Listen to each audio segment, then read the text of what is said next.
One Piece, Chapter 845 The Enraged Army. So, yeah, Luffy refuses to move from that spot, despite Nami and King Baum trying to talk some sense to him. Luffy even refuses to eat the candy rain, but meanwhile Big Mom is furious.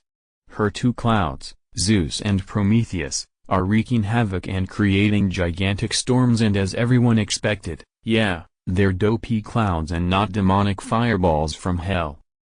Meanwhile, the enraged army, which is sent to avenge Cracker, is moving out.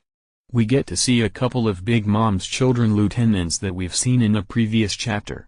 Montanador, who is the scribe, Opera the whipped cream man, Galette. And two others we've seen a while back.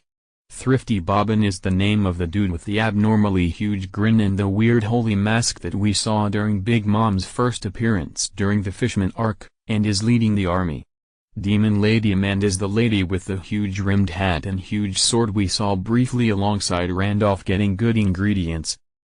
Everyone is talking about how no one would be stupid enough to stay in the same place, but unlike Sanji, they've never met Luffy.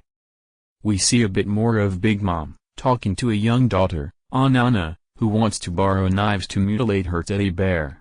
Big Mom sends Tweedledee and Tweedledum Dolce and Driggy to get knives for her, and Big Mom just doesn't give a shit about encouraging her children's psychotic behaviors with the logic of oh well, everyone wants another 100% dead anyway. Big Mom sits on the same table, towering over the Germa 66 family, and judges playing the niece-father card while sentient food and cutlery walk around and be cheery.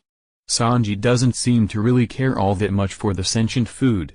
Pudding passes a message to Sanji, and explains everything to Sanji, how she arranged for a meeting with Luffy but are unable to do anything. The bracelets are Big Mom's doing, and Pudding is just all oh dear about things. Sanji reveals his true Bastion face to Pudding, noting with no small amount of vitriol about how his family is shit, and how he doesn't have allies in the castle. Sanji talks about how refusing the marriage would lead to the deaths of his adopted family and his adopted father, and Sanji talks about how he's attempting to get everyone off his back by surrendering. But it seems that, that's not going to happen. Luffy is gamu-gamuing against the huge army, a bunch of chess-themed mooks, while this is happening, by the way. Nami seems to be helping out, too. Pudding goes all I won't let this marriage be that hell before going all ah, I'm sorry, I didn't want to assume. And then Sanji realizes that, yeah, he's got an ally, and asks Pudding to get married tomorrow if she doesn't mind. Kind of very interested to see just what Sanji's going to have planned. Pudding is a sweet girl and has got some nice moments with Sanji, though I'm not quite up to shipping them yet, mostly because I care much more if Sanji gets to bash Judge's head in more than who Sanji gets to bang. Also, where did Brook and Pedro bugger off to?